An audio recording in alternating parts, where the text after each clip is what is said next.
മറ്റൊരു പ്രധാനപ്പെട്ട വാർത്തയിലേക്ക് പോവുകയാണ്. പയ്യന്നൂർ പാർട്ടി ഫണ്ട് തട്ടിപ്പ് സഭയിൽ അടിയന്തര പ്രമേയത്തിന് പ്രതിപക്ഷം ഉന്നയിച്ചതിൽ അനുമതി നൽകാത്തതിൽ പ്രതിപക്ഷം സഭ ബഹിഷ്കരിച്ചിരിക്കുകയാണ്. അടിയന്തര പ്രമേയത്തിന്റെ നോട്ടീസ് തള്ളിയതോടെ പ്രതിപക്ഷം നടുത്തളത്തിലിറങ്ങി പ്രതിഷേധിച്ചു. സ്പീക്കറുടെ ചേംബറിന് മുന്നിലടക്കം പ്രതിപക്ഷം പ്രതിഷേധം സംഘടിപ്പിക്കുകയുണ്ടായി. സഭ ബഹിഷ്കരിച്ചിരിക്കുകയാണ് പ്രതിപക്ഷം. പയ്യന്നൂർ പാർട്ടി ഫണ്ട് തട്ടിപ്പിൽ അടിയന്തര പ്രമേയത്തിന് പ്രതിപക്ഷം നോട്ടീസ് നൽകിയിരുന്നു. എന്നാൽ ഇത് സ്പീക്കർ തള്ളുകയായിരുന്നു. സഭ നിർത്തിവെച്ച് ചർച്ച ചെയ്യേണ്ട ആവശ്യമില്ല എന്നായിരുന്നു സ്പീക്കറുടെ നിലപാട്. ഇതിനെതിരെയായിരുന്നു പ്രതിപക്ഷത്തിന്റെ പ്രതിഷേധം. വിഷയം സബ്മിഷനായി ഉയർത്താനാണ് സ്പീക്കർ സംഭവവുമായി ബന്ധപ്പെട്ട് അറിയിച്ചത്.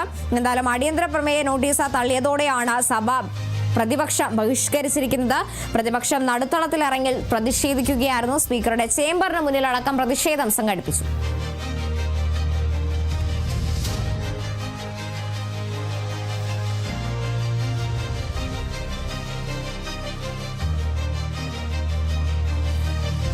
എന്തായാലും പാർട്ടി അംഗം വി കുഞ്ഞികൃഷ്ണൻ ഉന്നയിച്ച ധനരാജ് ഫണ്ട് തട്ടിപ്പ് കേസിൽ അതുമായി ബന്ധപ്പെട്ട വെളിപ്പെടുത്തലിലായിരുന്നു പ്രതിപക്ഷം എന്തായാലും ചർച്ച ചെയ്യണമെന്നാവശ്യപ്പെട്ട് അടിയന്തര പ്രമേയ നോട്ടീസ് നൽകിയത്. എന്നാൽ ഈ ഒരു സംഭവവുമായി ബന്ധപ്പെട്ട അല്ലെങ്കിൽ ഈ ഒരു സംഭവവുമായി ബന്ധപ്പെട്ട അടിയന്തരമായ ചർച്ച അല്ലെങ്കിൽ സഭ നിർത്തിവെച്ച ഈ കേസിൽ അല്ലെങ്കിൽ ഈ വിഷയത്തിൽ ചർച്ച ആവശ്യമില്ലെന്ന് സ്പീക്കർ അറിയിക്കുകയായിരുന്നു. തുടർന്ന് വിഷയം സബ്മിഷനായി ഉയർത്താമെന്നടക്കമുള്ള കാര്യങ്ങളാണ് സ്പീക്കർ അറിയിച്ചത്.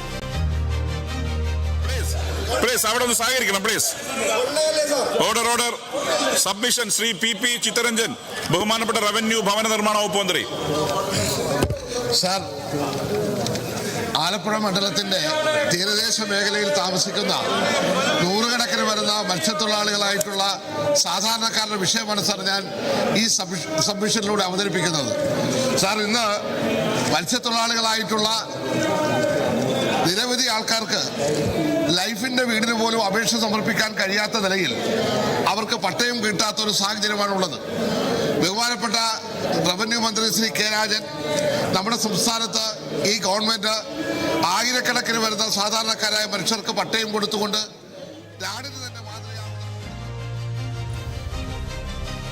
എന്തായാലും പയ്യന്നൂർ പാർട്ടി ഫണ്ട് തട്ടിപ്പ് സഭയിൽ പ്രതിപക്ഷം ഉന്നയിച്ചതോടെ അടിയന്തര പ്രമേയത്തിന്റെ നോട്ടീസ് സ്പീക്കർ തള്ളിയതോടെയായിരുന്നു സഭയിൽ പ്രതിപക്ഷം പ്രതിഷേധം സംഘടിപ്പിച്ചത്. സഭ നിർത്തിവെച്ച ഈ ഒരു വിഷയം ചർച്ച ചെയ്യേണ്ട ആവശ്യമില്ല എന്നായിരുന്നു സ്പീക്കർ അറിയിച്ചത്.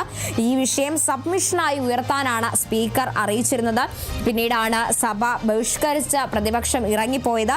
പയ്യന്നൂർ പാർട്ടി ഫണ്ട് തട്ടിപ്പിൽ ചർച്ചയില്ല, അടിയന്തര പ്രമേയ നോട്ടീസ് തള്ളിയതോടെയായിരുന്നു പ്രതിപക്ഷം നടുത്തളത്തിലിറങ്ങി പ്രതിഷേധിച്ചത്. സ്പീക്കറിന്റെ ചേംബറിന് മുന്നിൽ വരെ പ്രതിഷേധം സംഘടിപ്പിച്ചു. ഇപ്പോൾ പ്രതിപക്ഷ നേതാവ് വി ഡി സതീശൻ മാധ്യമങ്ങളെ കാണുകയാണ് തത്സമയം. പയ്യന്നൂരും പാനൂരും പിണറായിയും ഇതുപോലുള്ള അക്രമ സംഭവങ്ങളാണ് വ്യാപകമായി ഉണ്ടായത്. അപ്പോൾ അവിടെ മറ്റുള്ളവർക്ക് യാതൊരു കാരണവശാലും അവർക്ക് രാഷ്ട്രീയ പ്രവർത്തനം നടത്താൻ അവസരം കൊടുക്കില്ല എന്നുള്ള പ്രഖ്യാപനമാണ് ഇപ്പോൾ CPM നടത്തിക്കൊണ്ടിരിക്കുന്നത്. അധികാരത്തിന്റെ കരുത്തിൽ ജനങ്ങളെ ഭീഷണിപ്പെടുത്തി അനധികൃതമായി സ്വത്ത് സമ്പാദിക്കുക, അനധികൃതമായി ഉണ്ടാക്കിയ പണം ഉപയോഗിച്ച് ഗുണ്ടകളെ വളർത്തുക, ഇവരെ ഉപയോഗിച്ച് എതിർ ശബ്ദങ്ങളെ അടിച്ചമർത്തുക, ഇതാണിപ്പോൾ CPM രീതിയായി മാറിയിരിക്കുന്നത്. ഗുരുതരമായ ആരോപണങ്ങൾ, ഞങ്ങളതൊന്നും ആവർത്തിക്കുന്നില്ല, ഗുരുതരമായ ആരോപണങ്ങളാണ് പാർട്ടിയിൽ നടക്കുന്ന അഴിമതി, ഭരണത്തിന്റെ മറവിൽ പാർട്ടി നടത്തിക്കൊണ്ടിരിക്കുന്ന ഇതിനെക്കുറിച്ച് മുഴുവൻ വന്നുകൊണ്ടിരിക്കുന്നത്. നിങ്ങൾക്കറിയാം, ശ്രീ പിണറായി വിജയൻ ആഭ്യന്തര വകുപ്പിന്റെ കൂടെ ചുമതലയുള്ള മുഖ്യമന്ത്രിയാണ് അല്ലേ? പയ്യന്നൂരിൽ പോലീസിന് നേരെ സ്റ്റീൽ ബോംബെറിഞ്ഞ കേസിൽ 20 വർഷം തടവിന് ശിക്ഷിച്ച ഒരാളെ പയ്യന്നൂരിലെ കൗൺസിലറാക്കി CPM. അയാൾക്ക് ജയിലിൽ പോയ ആദ്യത്തെ മാസം തന്നെ പരോൾ കൊടുത്തു. പരോളിന്റെ കാലാവധി തീർന്നപ്പോൾ വീണ്ടും പരോൾ നീട്ടിക്കൊടുത്തു. ഞങ്ങൾക്ക് ചോദിക്കാനുള്ളത്, ബഹുമാനനായ മുഖ്യമന്ത്രി, പോലീസ് ജീപ്പിന് നേരെ സ്റ്റീൽ ബോംബ് എറിഞ്ഞവനെ സംരക്ഷിക്കുന്ന നിങ്ങൾക്ക്, ആഭ്യന്തരമന്ത്രിയുടെ കസേരയിലിരിക്കാൻ നിങ്ങൾക്ക് എന്ത് അവകാശമാണുള്ളത്? എന്ത് ധാർമ്മികമായ അവകാശമാണ് നിങ്ങൾക്കുള്ളത്? നിങ്ങളല്ലേ പോലീസിന്റെ മന്ത്രി. പോലീസിനെ കൊല്ലാൻ സ്റ്റീൽ ബോംബ് എറിയുന്നത് മറ്റേ പുഷ്പഹാരം വലിച്ചെറിയല്ലോ, പോലീസിന് നേരെ ബൊക്കെ കൊടുക്കുകയല്ലോ പോലീസിന്. സ്റ്റീൽ ബോംബ് എറിഞ്ഞ് നിങ്ങളുടെ കീഴിലുള്ള പോലീസ് ഉദ്യോഗസ്ഥന്മാരെ കൊല്ലാൻ ശ്രമിച്ച ആൾക്ക് 20 വർഷം തടവിന് കോടതി ശിക്ഷിച്ച ആളെ സ്ഥാനാർത്ഥിയാക്കി ജയിപ്പിക്കുക. കാരണം ജയിക്കാൻ നേരം മറ്റുള്ളവർക്കൊന്നും നോമിനേഷൻ കൊടുക്കാൻ പോലും അവിടെ സമ്മതിക്കില്ല. അത്ര അക്രമവും അത്ര അതിക്രമവുമാണ് അവിടെ കാണിക്കുന്നത്. എന്നിട്ട് ആദ്യത്തെ മാസം ഇയാൾക്ക് പരോൾ കൊടുക്കുക. വളരെ ഗുരുതരമായ ആരോപണമാണ് ശ്രീ കുഞ്ഞികൃഷ്ണൻ ഉന്നയിച്ചിട്ടുള്ളത്. ശ്രീമതി കെ രമ ഇവിടെ ഇരിക്കുന്നു. പാർട്ടിയിലെ തെറ്റുകളെ ചൂണ്ടിക്കാട്ടിയതിന്റെ പേരിലാണ് ശ്രീ TP ചന്ദ്രശേഖരൻ ക്രൂരമായി വധിക്കപ്പെട്ടത്.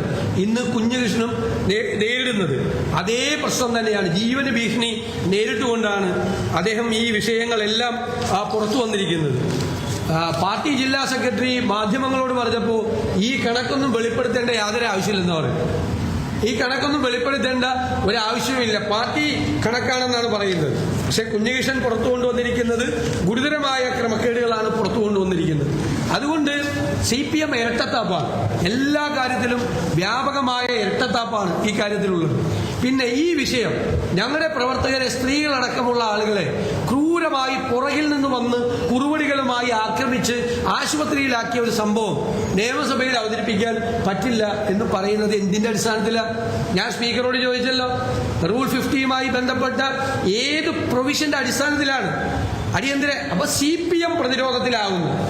CPMന് മറുപടി പറയാൻ ബുദ്ധിമുട്ടാകുന്ന വിഷയം നിയമസഭയിൽ സംസാരിക്കണ്ട എന്ന് സ്പീക്കർ ഗവൺമെന്റിന്റെ സമ്മർദ്ദം കൊണ്ട് തീരുമാനിക്കുക. ഏത് പ്രൊവിഷൻ അനുസരിച്ചിട്ടാണ് ഇന്ന് ഈ അവസരം ഡിനൈ ചെയ്തത്? ഇതിലൂടെ സംസാരിക്കണ്ടേ? ഒരു നാട്ടിൽ രാഷ്ട്രീയ പ്രവർത്തനം നടത്താൻ കഴിയാതെ രാഷ്ട്രീയ പ്രവർത്തകരെ ക്രൂരമായി ആക്രമിക്കുന്ന, അവരെ കൊല്ലുമെന്ന് ഭീഷണിപ്പെടുത്തുന്ന, പരസ്യമായ വധപ്രഖ്യാപനങ്ങൾ ഉണ്ടാകുന്ന, പരസ്യമായ ഭീഷണി നടത്തുന്ന, ക്രൂരമായി രാഷ്ട്രീയ പ്രവർത്തനം നടത്താൻ പറ്റാതെ അവരെ അടിച്ചമർത്തുന്ന സംഭവം നിയമസഭയിലല്ലാതെ ഞങ്ങൾ എവിടെ പോയി പറയും? അത് പറയാനുള്ള അവസരം നിഷേധിച്ച് തുടർന്നാണ് ഞങ്ങൾ ഇന്ന് സഭാ നടപടികൾ ഞങ്ങൾ ബഹിഷ്കരിച്ചത്. ബഹുമാനപ്പെട്ട പ്രതിനിധിതാവ് പറഞ്ഞത് തന്നെയാണ്. ഇതിലെ കാതലായ പ്രശ്നം എന്ന് പറയുന്നത് ഇത്തരത്തിലുള്ള പൊതുപ്രാധാന്യമുള്ള വിഷയം വന്നു കഴിഞ്ഞാൽ ജനകീയ പ്രക്ഷോഭങ്ങളുണ്ടാവും. അത് MLA-മാർക്കൊക്കെ എതിരാകുമ്പോൾ അവരുടെ ഓഫീസുകളിലേക്ക് മാർച്ചുണ്ടാവും. പക്ഷേ അതിനെ അടിച്ചമർത്തുക, എന്നിട്ട് ഇതിലും വലിയത് സാമ്പിൾ വെടിക്കെട്ടാണ്, ഇനി വന്നാൽ ഇതിലും വലിയത് കിട്ടും എന്ന് പറയാം. ഇത് ജനാധിപത്യ കേരളത്തിൽ, ഒരു ജനാധിപത്യ സംവിധാനത്തിൽ വളരെ അധികം അനുവദിക്കാൻ കഴിയാത്ത, വച്ചുപറപ്പിക്കാൻ പറ്റാത്ത ഒരു നിലപാടാണ്. ഏത് പ്രശ്നം അവർക്കെതിരെ വന്നു കഴിഞ്ഞാലും ഞങ്ങൾ അടിച്ചമർത്തും, അത് അക്രമ സമരത്തിലൂടെ ഇല്ലാതാക്കും എന്ന് വേറെ സംഭവങ്ങൾ ഒരു വർത്തമാനകാലത്ത് കുറേ കാണാം. അപ്പം അത്തരം സമീപനങ്ങൾ, ഈ ഫണ്ട് വിവാദം വന്നു, അത് ആദ്യമായിട്ടാണോ? മറ്റ് എത്ര ഫണ്ട് വിവാദങ്ങൾ കാര്യങ്ങളൊക്കെ അവരൊക്കെ ഉണ്ടാകേണ്ട സമരം നടത്താറുണ്ട്. പക്ഷേ ഇങ്ങനെ ഒരു പൊതു സംവിധാനത്തിൽ ഇത് അനുവദിക്കാൻ പറ്റാത്ത ഒരു സംഗതി, അത് അസംബ്ലിയിൽ ഉന്നയിക്കാൻ നോക്കുമ്പോഴാണ് സ്പീക്കർ അനുവദിക്കാത്തത്. വളരെ പൊതുപ്രാധാന്യമുള്ള വിഷയമാണ്.